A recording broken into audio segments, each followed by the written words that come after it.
네, 여의도 인사이트 이어가겠습니다. 오늘은 5월 26일 화요일입니다. 오늘의 인사이트는 삼프로TV 이코노미스트이신 김한진 이코노미스트, 김한진 박사님과 함께 합니다. 박사님 어서 오세요. 네, 안녕하세요. 네, 안녕하세요.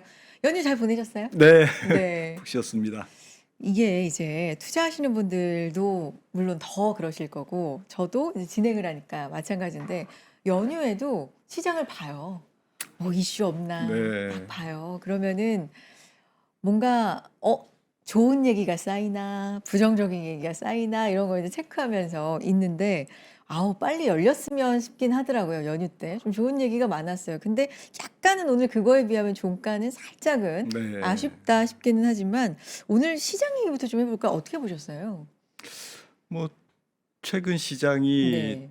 저는 뭐 이격이 지지난주인가요? 제 출연했을 때 출연하셔서. 네. 조금 뭐 과속이기 때문에 네. 이게 뭐 특별한 뭐 금리 악재가 아니더라도 어떤 재료라도 붙잡고 그냥 그걸 악재로 해석할 정도로 해석해도 악재로 해석해서 빠져도 이상하지 않다. 이상하지 않을 어, 정도의 단기 과열이었다라고 네. 이제 저는 봤고요. 네. 5월 15일이었죠. 예, 네. 그러니까 4월 1일부터 음, 5월 15일까지니까 6주간 나스닥의 반도체 지수가 70% 올랐고 우리나라 같은 경우에는 뭐 굉장히 많이 올랐죠. 삼성전자가 뭐 70% 음. 올랐고 하이닉스가 140% 올랐으니까 6주 만에. 그리고 뭐 인텔이 170% 올랐을 거예요, 아마. 마이크론이 140% 올랐고 네. 6주 만에 그렇게 올랐기 때문에 사실은 조금 열을 식히는 기술적 조정이 필요했었죠. 어. 만약에 그냥 달렸으면 탈선합니다. 열차가 탈선해가지고 다시 레일 복구하려면 오히려 시간이 많이 걸려요. 아. 저는 조정 보이면서 다행이다. 오히려. 예. 네. 그리고 이런 통상은 이런 이격이 좁혀지려면 제 경험상으로는 적어도 한 두어 주 정도 걸리거든요. 기간 조정이. 낙폭 조정도 물론 4일간 4거래일간 코스피가 12% 빠졌어요. 5월 17일 그 주였죠. 그랬는데 뭐 4거래일 만에 반등을 하네요. 음. 그래서 아마도 지금 여러 가지 악재를 다 이길 정도로 기업 실적이 강하구나. 지금 뭐 반도체, AI 관련 쪽에서의 호실적이 이것을 지금 뚫고 나가게끔 만들고 있다라고 생각을 했습니다. 뭐니 뭐니 해도 이제 실적이 네, 강하고 정말 뒷받침이 돼주고 있고 AI가 있고 박사님 말씀처럼 속도는 빠른 게 맞는데 이게 조정 없이 진짜 빠른 속도인데 가뜩이나 내달리기만 하면 탈선할 텐데 적당히 조정도 좀 주면서 가고 있다. 지난 주말에 5월 17일에 이제 로드된 영상으로 알고 있는데 주말 인터뷰에서 그래서 코스피가 구조적 변화를 거쳐서 향후 장기적으로 10,000포인트까지 레벨업 될 것이다라는 전망을 주셨거든요. 6천에서 10,000포인트까지 레벨업이 될 것이다. 이것도 뭐 같은 맥락으로 볼 수 있을까요? 네, 네. 뭐 6천에서 많이 될지 뭐 지금 진행되고 있는 네. AI 반도체의 사이클이 어떻게 전개되느냐에 따라서 뭐 8천에서 12,000이 될지, 그러니까 중심선이 어, 많이 될지, 중심선이 8천이 될지, 음. 뭐 그 이상이나 그 이하 될지는 모르겠지만 적어도 내년까지의 가시적인 지금 실적들 그리고 진행되고 있는 이런 상황들을 봤을 때 저는 레이 달리오를 좋아하는데 네. 그 레이 달리오가 쓴 변화하는 세계 질서에서 큰 구도를 봐라. 음. 사이클상 지금 현재 어느 위치에 있는지를 항상 체크해 봐라라는 얘기를 그 조언이 굉장히 와닿습니다. 그런데 지금 그 사이클이 저는 투자를 할 때 뭐 한 늘 그럴 필요는 없지만 이런 큰 장에서는 이 큰 구도 속에서 사이클적인 접근이 필요할 것 같아요. 무슨 말씀이냐면은 지금 진행되고 있는 여러 가지 AI 관련해서 우리가 알고 있는 그런 뉴스들 이 부분이 큰 그림에서 우리가 지금 어느 위치에 있는지 이거를 아는 게 굉장히 중요할 것 같아요. 음. 그래서 지금 뭐 지난번 출연 때도 말씀드렸지만 네. 코스피가 한 20년 만에 이제 레벨업 되는 상태에서 과거에도 83년에서 87년에 7배가 코스피가 올랐지만 그러면서 이제 1000포인트에 안착했습니다. 그때도 90년대. 하지만 웬걸 뭐 IMF라는 생각지도 못한 사태가 나타나면서 300까지 빠졌지만 네네. 지나고 나서 보면 큰 그림에서는 90년대는 1000포인트였거든요. 그러니까요. 그리고 2003년부터 2007년까지도 1000에서 2000으로 레벨업 됐는데 그때도 큰 구도에서 보면은 뭐 1000을 깨질 때도 있었고 2000을 살짝 넘길 때도 있었지만 크게 봐서는 1000에서 2000 박스권이었다고요. 그리고 지금이 이제 세 번째인데 지금도 한 6천에서 예를 들어서 만이라 보면 우리가 생각지도 못했던 사건 때문에 5천 갈 수 있죠. 그리고 12,000도 갈 수 있고 하지만 우리가 그걸 어떻게 예단하겠습니까? 네. 드리고 싶은 말씀은 20년마다 이런 사이클의 변화가 이번에는 AI라는 거대한 사이클로 인해서 이루어졌고 이 사이클은 우리나라 기업들의 벌어들이는 자기자본 이익률 이게 맨날 뭐 10%에서 지지고 볶다가 옛날에는 7% 이랬어요. 올해는 뭐 반도체 때문에 한 20% 되는 것 같고 내년도 후년도도 조금 내려오더라도 제가 볼 때는 15%를 잘 안 깰 것 같아요. 그러면 대만이 PBR이 3.7배인데 자기 자본 이익률 ROE라는 게 지금 대만이 한 20% 되거든요. 그러니까 우리나라 증시가 대만 증시 정도의 그러한 자기 자본 이익률과 PBR의 조금 조합점이 바뀌고 있는 그 시기가 지금 2026년이고 그런 측면에서 앞으로 PER이 선행 PER이 뭐 이 기업들의 이익이 뭐 들쭉날쭉 하겠죠 앞으로도. 하지만 레벨업된 상태에서는 선행 PER이 뭐 10배에서 한 15배 사이에서 움직인다든지 또 선행 PBR이 과거에는 1에서 뭐 1.2 뭐 기껏해야 1.3 뭐 이렇게 왔다 갔다 했는데 기업들의 어닝 파워가 개선되면서 앞으로는 수년간 한 10년간 PBR이 뭐 한 2에서 2.5 사이에서 움직일 것 같다라는 생각을 하고 있고요. 그래서 이 재편된 새로운 지수 때 우리가 빨리 적응하는 게 좋을 것 네, 같아요. 네. 지금 세상이 변한 것 같습니다. 맞아요. 그러니까 1년 전 생각해 보면 2,000대였으니까요. 8,000이라고? 약간 이런 생각이 드는데 적응을 빨리 하는 것도 세상이 변했다. 네, 이 말씀도 약간 당연한 얘기. 네. 아직도 그걸 몰랐다고 저한테 누군가는 그럴 수 있겠지만 생각을 곱씹어 볼수록 좀 약간 안 믿어지는 구간들이 문득문득 혼자 생각하다 보면 있거든요. 근데 이걸 빨리 적응해야 된다. 네, 세상이 달라졌다. 근데 그 세상이 달라지는 중심에 이제 AI가 있다고 말씀드렸는데 AI도 이 계속 새로운 게 나와요. 처음에는 GPU, 뭐 HBM 얘기 많이 하다가 레거시도 부족하대 가격이 막 천정부지로 오른데 D램 얘기하다가 요즘 CPU 나오고요. 뭐 학습을 시켜야 된다 그랬다가 이제는 AI 개인 비서로 만들려면 추론을 해야 된대. 그러면 더 많이 칩이 필요하고 CPU가 필요하고 계속 뭔가 이 사이클상으로 뭐가 계속 쇼티지라고 막 나오거든요. 이런 것도 보면 쉽게 끝날 것 같지도 않네. 이런 생각도 들기는 해요, 박사님. 근데 지난번에도 출연했을 때 네. 말씀드렸지만 쉬운 투자 시대는 조금 지난 것 같아요. 아, 앞으로 돈을 버는 기업들이 굉장히 의외의 기업들이 나올 거고 그리고 당연히 돈 벌 수 있다라고 우리가 믿는 기업들이 생각보다는 돈을 못 벌 거고 뭐 그렇게 되는 게 이 혁신 기술 시장의 좀 냉정한 현실인 것 같아요. 네.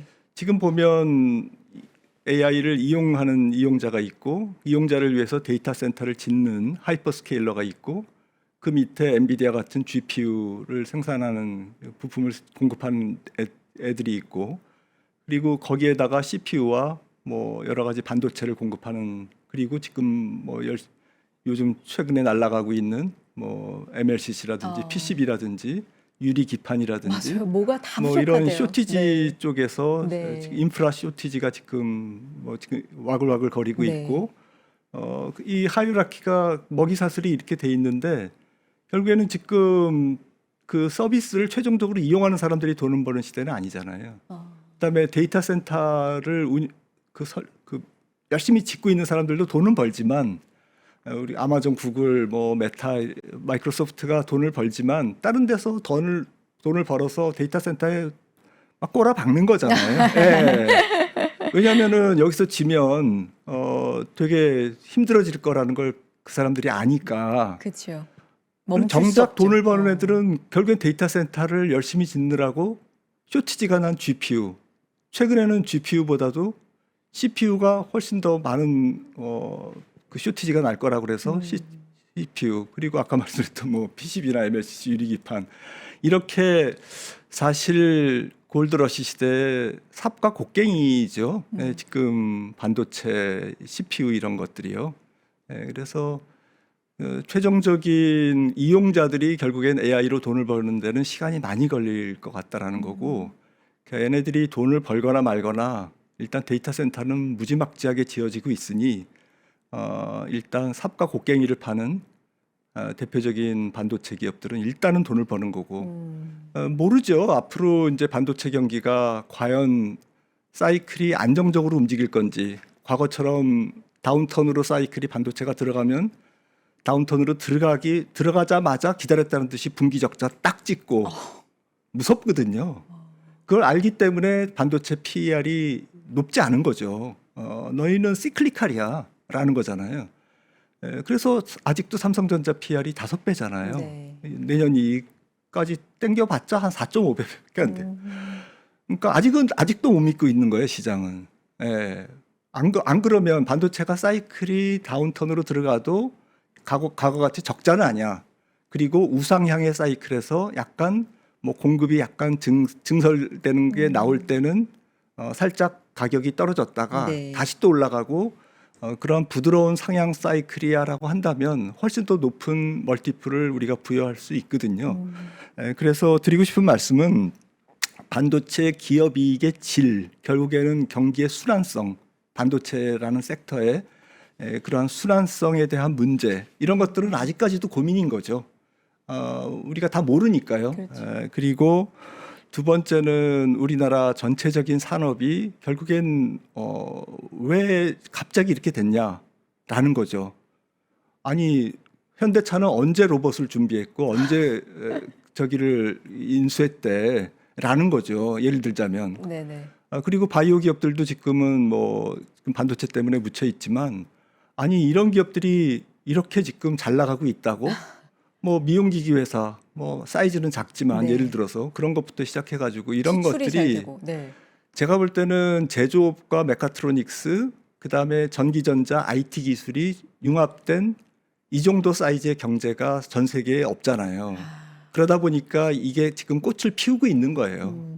그게 우리나라가 수십 년간 쌓아온 제조업의 역량이 지금 AI 시대에 지금 빛을 발하고 있다라는 거고, 또 한 가지는 미중 무역 분쟁, 이 G2의 갈등과 이런 그 각자 도생의 그러한 구조 속에서 우리나라가 알게 모르게 지금 수혜를 받고 있다라는 거죠. 반도체도 그렇고요. 중국을 그냥 뭐 놔뒀으면 훨씬 더 우리나라 산업이 어려워지지 않았을까요? 아무래도 네, 조선도 그렇고 전력기기도 그렇고 중국의 전력기기 업체들이 미국에 수출하고 이러면 뭐 전기차가 수출되고 이러면 우리나라 기업들이 더 어려워졌을 거잖아요. 이런 것들이 G2의 경쟁과 국제 질서 변화라는 큰 물결 속에서 우리나라 기업들이 오히려 베니핏을 받고 있다, 페이버를 받고 있다라는 거죠. 그리고 앞으로 지금 삼성전자 하이닉스가 올해 합쳐서 600조 정도를 벌고 내년도 모르지만 한 800조 정도 벌 거로 생각을 하고 있고, 그러면 앞으로 이게 한 3, 4년 가면 어떨까? 600조씩 한 5년을 가면은 3,000조를 버는 거예요. 이 3,000조의 낙수 효과가 뭘까? 어, 이게 내수, 유통, 그렇죠. 그리고 뭐 돈 번 삼성전자와 하이닉스가 뭐 또 다른 데 투자하지 않겠어요? 네. 로봇 기업을 인수하든지 거기다가 투자를 한다든지 이런 게 그 낙수 효과, 선순환 효과가 분명히 있을 거라는 거죠, 앞으로. 이런 것들이 우리나라 시장을, 주식 시장을 앞으로 지탱하는 저는 힘이 될 거라고 생각을 합니다. 네. 그런데 이게 뭐 미국이 만약에 미국 시장에서 무슨 안 좋은 신호가 나오고 무너지는데 우리가 갈 수 있다. 이건 아니잖아요. 아, 그렇죠. 미국도 잘 가는 와중에 우리가 이렇게 빛을 발하는 요 산업들 구조를 갖고 있다. 이제 이게 더 큰 힘을 발휘하는 건데 자료 이제 좀 하나씩 보여주시면 네. 좋을 것 같아서 S&P 500에서 IT 섹터 특히나 시가총액 비중 해서 그래프 차트 갖고 와 주셨는데 이게 어떤 의미인지 좀 설명을 부탁드릴게요.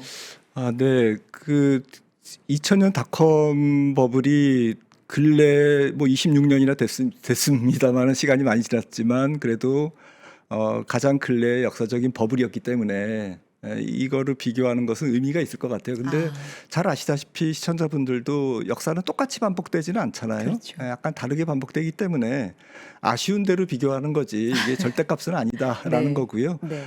지금 현재 스코어는 S&P 500의 IT하고 커뮤니케이션 서비스가 이제 혁신 기업, 지금 AI 잘 나가는 기업들이라고 생각을 하신다면 네.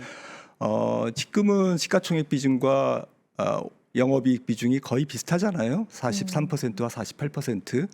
닷컴 버블 때는 얘가 시가총액이 41%였고 영업이익 비중이 24% 됐어요.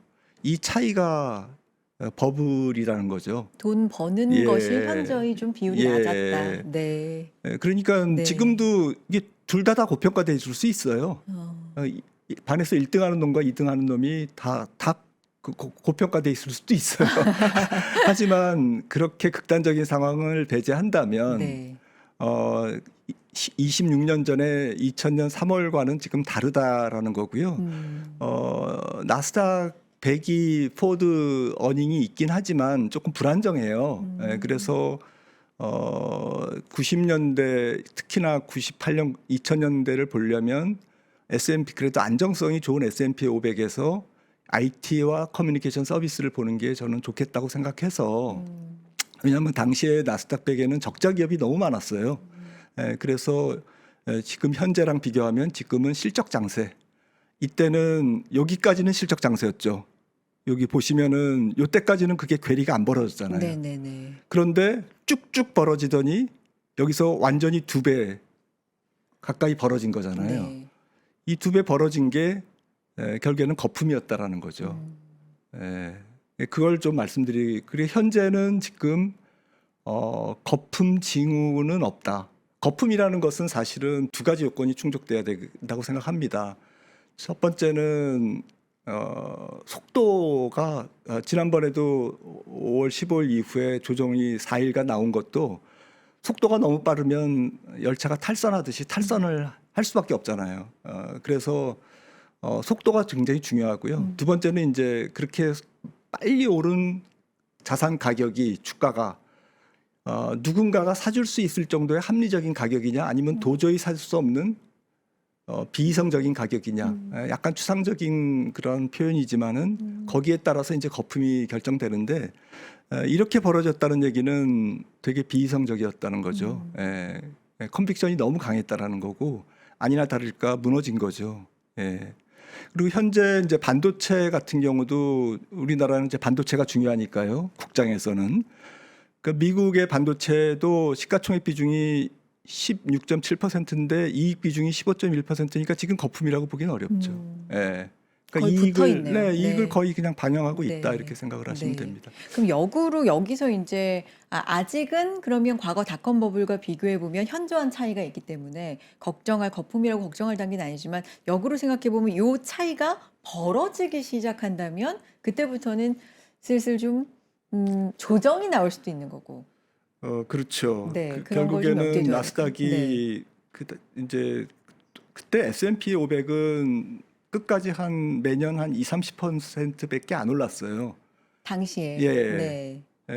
그런데 나스닥은 지금 보시면은 98년 10월에 1300에서 1년 뒤에는 2배가 뛰었고 그다음에 6개월 만에 거기서 2배가 뛰었습니다. 그러니까 아까 보시는 그 차트에서 이거죠. 이 괴리. 네. 이 괴리가 이 주가로 이제 설명이 되는데 그래서 아까 지금 S&P 500 섹터의 IT와 커뮤니케이션 서비스 업종의 평균 PER이 지금 23배 뭐 그렇게 말씀드렸잖아요. S&P 500은 한 21배 이렇게 큰 차이는 안 나는 지금 현재가. 그런데 놀랍게도 98년 10월 정도 제가 점선을 쳐놨던 이 차트에서 98년 10월 정도에 그 S&P 500의 기술주의 퍼 또 전체 시장의 퍼가 지금과 비슷해요. 98년 10월에는 나스닥이 얼마였냐? S&P가 그 당시에 1100인가 정도 됐고요. 결국에는 1500까지 가서 무너졌고 S&P 500은 1000에서 98년 10월이 그다음에 나스닥은 이때가 1343이었습니다. 1343이었는데 나스닥의 PER이 한 25배 정도 됐고 25배가 꼭지를 찍을 때는 몇 배가 됐냐면 100배가 된 거예요. 그러니까 이익이 상향 조정되지는 속도보다는 주가가 굉장히 뭐 2배 이렇게 뛴 거죠. 이익은 조금 상향 조정돼도 주가는 2배 이상 뛰어서 이렇게 됐는데 드리고 싶은 말씀은 지금이 그러면 뭐 98년 8월이냐, 네. 98년 10월이냐, 아니면 99년 대망의 닷컴 버블 붕괴 D-6개월이냐, 네. 6개월 전이냐, 이제 그걸 좀 생각해 보자는 거죠. 박사님의 생각은 저는 98년 10월 정도랑 지금 보시는 게 네. 주장하는 게 S&P 500의 포워드 IT 커뮤니케이션 서비스 PER이 거의 비슷한 게 98년 10월이었으니까 이 정도가 된다라는 거죠. 그러면 당신은 앞으로도 주가가 그 당시 S&P 500은 1100에서 1500 갔고 나스닥은 1300에서 2500까지 갔으니 5000까지 갔으니 앞으로도 지수가 한 4배 정도 뛴다는 얘기냐? 네. 그건 좀 모르죠. 왜냐하면은 이번에는 거품을 안 일으키고 약간만 거품 일으킬래. 99년 9월까지만 갈래. 이 99년 9월이 나스닥 PER이 한 40배 정도 됐을 때예요. 100배가 아니에요. 이때만 해도 봐줄 수 있었던 봐줄만 했고 S&P 500 PER은 30배밖에 안 됐어요.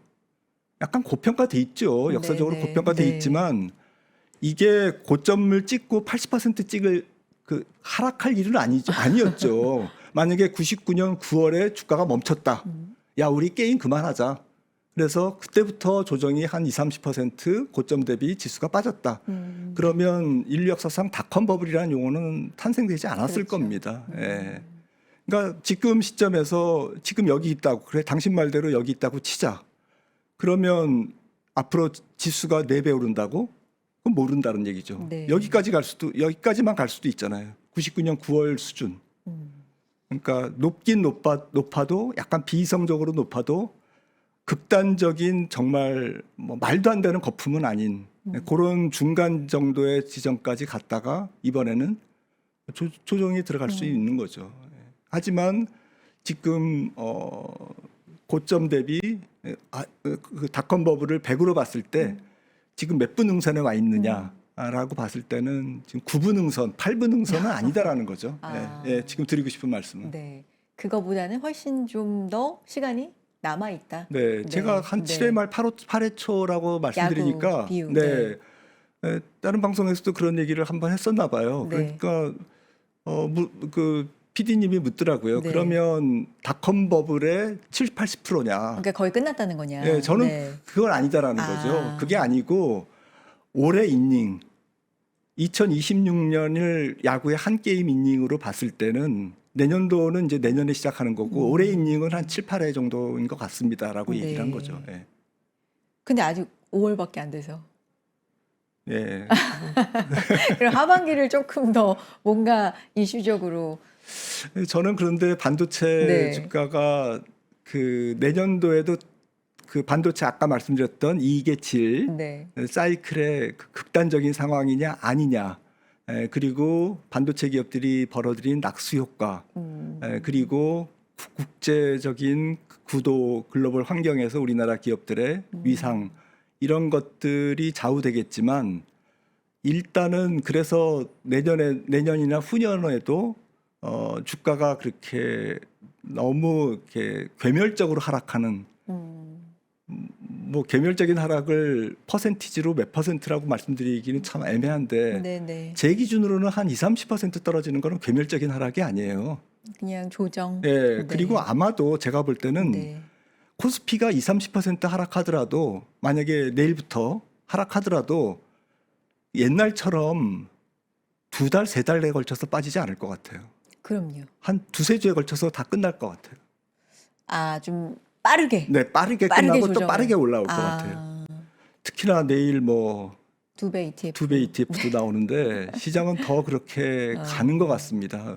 플러스 마이너스 변동성은 더 크다라고 봐야 되는데, 제가 드리고 싶은 말씀은 올해만 놓고 봤을 때 네. 반도체 이익이 작년보다 지금 6배 증가한 거잖아요. 네. 내년도에 지금 시장 컨센서스대로 800조, 투톱의 합산 영업이익이 800조라고 해도 600조에서 50% 올라가는 거잖아요. 작년 대비 올해 영업이익이 6배, 내년에는 50%. 그러면 지난번에도 말씀드렸듯이 올 주가, 지금부터 연말 사이에 반도체 주가는 어디에선가 고점을 찍고 30% 이상, 30% 정도는 빠진다라는 거죠. 그게 정상이라는 거죠. 네네. 왜냐하면 내년도 이익을, 가시적인 이익을 앞당겨서 현재 주가에 프라이싱 할 거기 때문에. 그리고 그 다음에 아마 시장은 2028년도, 그래 노무라 얘기대로 2028년도에는 삼성전자 하나만 660조를 번다고? 그러면 이제 얘기가 달라지는 거죠. 예를 들어서 30만 원에서 40만 원 갔다가 30%가 하락하면 다시 30만 원 아닙니까? 그런데 2028년에 600조, 700조를 삼성전자가 번다고? 예를 들어서 그게 맞다고? 그러면 똑같이 PR이 5배예요. 다시 시작하는 거죠. 네. 뭐 그렇게 될지 안 될지는 그거는 그때 가서 뭐 반도체 전문가들이 김장렬 본부장님이 잘 알려줄 거고 저는 잘 모르겠지만, 매크로 보는 사람 입장에서는 이게 모멘텀이 올해 주가에 의미 있는 상투와 조정을 가져올 거다라는 거죠. 예. 그런데 지금은 너무 그러기에는, 게임을 멈추기에는 너무 싸다라는 것을 말씀드리고 싶습니다. 그러니까 여전히 우리 국내 반도체는 이익 추정 정도만 반영을 시키고 있고 아직도 구조적인 변화다까지는 조금은 의심을 하면서 맞습니다. 사이클적으로 네. 좀 반영을 시키는 게 아직까지는 네. 좀 남아 있다라는 말씀. 진실 게임 남은 네. 것 같아요. 이시고 저는 개인적으로 이제 사실 AI 기술주가 가고 매그니피센트 세븐 막 이런 거 나오면서 닷컴 버블하고 비유를 전문가분들께서 상당히 많이 해주시잖아요. 근데 이런 걸 보면 우리가 박사님 학습 효과라는 게 있잖아요. 닷컴 버블 때 어땠는지를 우리 이렇게 많이 배우고 그리고 겪은 분들이 있고 하면 그 정도 어느 정도 시그널이 나오면 정말 비이성적으로 올랐다가 훅 빠지는 게 아니라 미리미리 조정을 좀 주면서 소위 말하는 건강한 조정 뒤에 다시 상승하고 이런 과정이 있지 않을까라는 생각도 그냥 막연하게는 좀 해보게 되는데 좀 일리가 있는 생각이 아니면 좀 막연합니까? 제가 볼 때는 네. 사람은 별로 안 바뀌는 것 같습니다. 100년 전이나 지금이나 투기적인 것은 마찬가지고요. 포모도 마찬가지고. 네. 오직 하면 튤립을 투기했겠습니까? 튤립까지 가네요. 그러니까 네. 인간은 똑같은 것 같아요. 그래서 저는 뭐 버블도 시장이라고 생각합니다. 네. 겸손하게 그것도 시장의 일부니까요. 근데 이제 지금 오늘 드린 말씀은 2000년 닷컴 버블 붕괴 직전과 비교해서 8분응선이나 9분응선은 아닌 것 같다. 그거는 말이 안 네. 된다라는 말씀을 드린 거고 거품까지 갈지 안 갈지는 모르겠다. 네. 그런데 2000년 닷컴 버블에는 우리가 많은 뭐 그 통해서 그 당시 상황을 통해서 많은 교훈을 얻을 수 있다. 그래서 이 시점에서는 뭐 앞으로 거품이 갈지 안 갈지는 모르지만 항상 비교해보는 뭐 그런 연습은 필요할 것 같습니다. 알겠습니다. 박사님, 그리고 이제 실적에 주목하다가 오랜만에 매크로에 굉장히 집중하는 시장 분위기였다가 다시금 그게 조금 안정되는 분위기가 나오고 있습니다. 대표적으로 채권 금리, 뭐 미국의 국채 금리라든지 유가라든지 이런 부분이요. 그 연휴 사이 지나가면서 유가도 100달러 밑으로 한 7% 이상 이렇게 빠지는 흐름들, 채권도 비교적 조금은 안정되는 흐름들이 나오는데 아직은 우리가 흔히 말하는 트럼프 대통령의 그 타코 영역에 그래도 금리가 좀 있는 것 같긴 하거든요. 어떻게 보세요, 매크로 쪽은? 일단 호르무즈가 네, 뭐 지금 폐쇄된 지 3개월 되기 때문에 네, 5월 달로 마무리를 지으면 그리고 이제 배가 얼마나 빠른 속도로 통행하느냐에 따라 달라져 있겠지만 지금까지 나온 보도로는 이제 조금 신속하게 지금 호르무즈가 풀린다라고 가정을 해봤을 때는 연말 유가는 70불대 중반까지는 떨어질 것 같아요. 만약에 뭐 낙관적으로 되면. 네. 30일 안에 연다란 네. 얘기 있던데 만약에 네. 그렇게 되면 한 네. 70달러대까지 70, 연말. 네. 그 정도까지는 떨어질 것 같고요. 네. 일단은 호르무즈가 열리면 이제 전쟁 협상이 체결되면 MOU가 체결되면 추가적으로 유가는 급하게 떨어졌다가 그 다음부터는 좀 반등했다가 좀 시간을 걸리면서 완만하게 나머지 하반기에 떨어질 것 같은데요. 아무튼 뭐 그렇게 되면 뭐 금리도 안정되겠죠. 그런데 이제 통화 정책은 조금 다른 게 네. 이미 3, 4, 5월 달 이 한 분기 동 정도에 지금 유가 평균 유가가 100불 정도 되기 때문에 이게 다음 달하고 다음 달에 받아볼 5월, 6월 CPI까지는 굉장히 부담을 줄 거예요, 연준한테. 그러니까 다음 달은 뭐 한 4% CPI를 받아볼 거고, 그 다음에 유가가 떨어지더라도 이거는 좀 경제 유가가 스며드는 게 시차가 있기 때문에 6월 CPI까지도 연준으로 하여금 아무것도 못하게 만들 거고요. 그러면 이제 하반기로 가는 거죠. 그래서 뭐 빨라야 이제 9월 달 정도에 이제 금리를 손댈 수 있는데 저는 못 내릴 것 같아요. 네. 지금 뭐 페드워치 시장에서도 한 번 인상이 올리는 40, 걸로. 한 번 네. 올리는 게 한 40% 확률로 지금 올라가 있는데 그렇게 내리는 게 쉽진 않을 것 같아요. 왜냐하면은 유가가 내려와도 지금 CPI가 3%, 3.5에서 4.0에서 왔다 갔다 할 거거든요. 9월, 10월까지. 그러면 연준의 일단 목표는 2.0이잖아요. 그렇죠. 물가가 두 배 가까이 높은 거예요. 맞아요. 그런 상태에서는 금리를 내리는 것은 아무리 월시라도 힘들 것 같습니다. 트럼프가 뭐 백악관에 도끼 들고 들어와도 연준에 도끼 들고 들어와도 아마 못 내릴 거예요. 네. 그런데 제 생각에는 지금 2000년 닷컴 버블 말씀드린 김에 네, 네. 그 당시에 어떤 일이 있었냐면은 네. 연준이 5%에서 6.5%까지 마지막에 금리를 올렸어요. 인상을 했어요. 네. 올렸는데도 주가가 쭉쭉쭉쭉 더 뻗은 거예요, 위로. 그거는 정말 광기에. 근데 나중에 네. 돌아서 보니 네. 더 올렸어야 돼. 그 당시에. 금리를요? 한 8%까지는 금리를 7.5 이렇게 올렸어야 되는데 아, 6.5까지밖에 못 올렸다고요.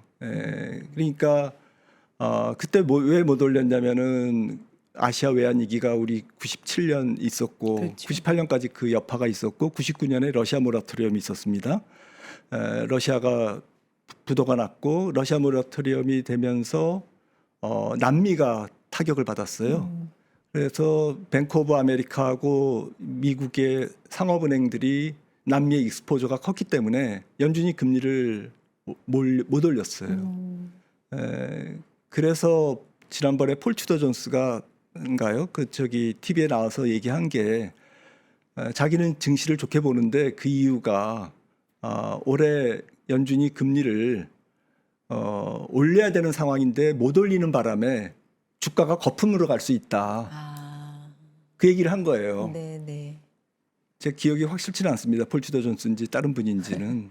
그런데 그 얘기는 사실은 지금 시장 금리가 가장 정확하거든요. 2년물이 4.1이면 3.75%의 연준 기준 금리는 너무 낮은 거예요.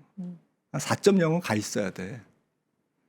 4.12라는 그게 그냥 무시하는 수치는 저는 아니라고 생각합니다. 일시적으로 가는 금리가 아니고 2년물, 3년물, 10년물, 5년물, 10년물 금리가 이렇게 딱 그 정렬화되어 있는데 이게 어느 정도의 평균 수준을 유지하고 있다라는 얘기는 저는 현재 인플레이션과 채권 발행 이런 것들을 종합했을 때 정부의 부채, 미국의 GDP 대비 7.5%의 재정 적자 이런 것들을 종합적으로 고려했을 때 금리를 조금 더 올려야만 되는 상황인데 네. 불구하고 못 올리는. 올해 안 올릴 것 같다라는 네. 거죠. 지금 내릴 거라는 얘기를 아직도 우리는 하고 있지 않습니까? 아니, 케빈 워시 임명을 백악관에서 하면서 그 트럼프 대통령이 독립적이었으면 좋겠다라고 얘기를 하고 몇 시간 뒤에 다른 연설에서는 금리를 내렸으면 좋겠다. 트럼프의 말은 뭐 반에 반만 믿어야죠. 근데 어쨌든 참, 네, 맞습니다. 말이 이렇게 달라지는구나. 뭐 이렇게 생각을 했는데, 뭐 여러 가지 차원에서 어쨌든 못 내린다. 못 내린다고 시장은 또, 그러니까 올려야 되는데 못 올린다. 내리지도 못한다. 그럼 거의 동결적이라고 네. 봐야 그리고 되는 유가가 거네요. 이렇게 만약에 트럼프가 이번에 조금 양보해서 네. 그 호르무즈 열리면 미국 경기가 제가 볼 때는 올해 GDP가 2% 넘을 것 같아요. 2분기부터 찍히는 GDP가 2%, 2.5% 사이에 찍힐 거기 때문에 이런 상태에서는 뭐 물가는 지금 한 3.5 이상이지. 성장률은 2%지. 실업률은 4.3%지. 그리고 하반기에 미국 경제의 고용은 저는 나쁘지 않을 것 같거든요. 현재 상태가 계속 유지될 거라는 겁니다. 지난번에도 말씀드렸듯이 2주 연속 실업 수당 청구 건수가 지금 160, 170만 건 정도인데 이게 불황에 가려면은 적어도 한 300만 건 돼야 되거든요. 물리적으로 언젠가 가겠죠. 네. 그런 쪽으로 움직일 수도 있는데 그런 쪽으로 움직이는 데는 시간이 걸려요. 네. 그래서 올해는 넘어갈 것 같습니다. 네. 즉 올해 연말에도 고용 시장은 지금 정도의 컨디션을 유지할 거다라고 생각을 합니다. 그렇군요.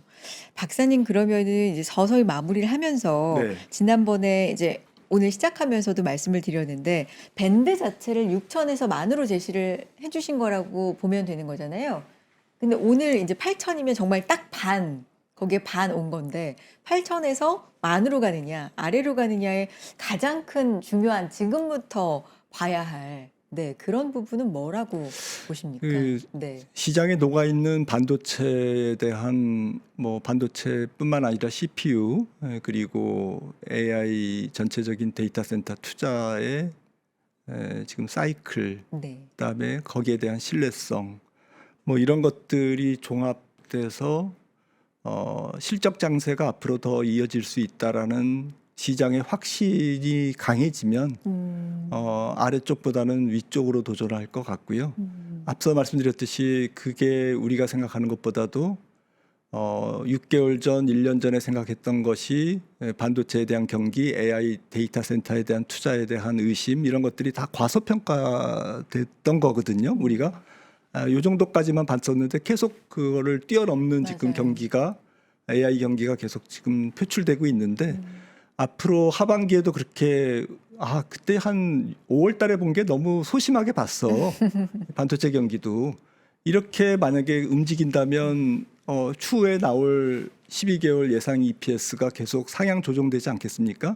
우리나라 삼전 한이닉스도 2027년 8년도 이익이 상향 수정되고 이러면 한 12,000 가는 거죠. 그러면 6천에서 8만이 아니고 8천에서 12,000이 되는 거죠. 그러면 그렇게 중심선이 되면 8천이 네. 아니고 만이 되는 겁니다. 네.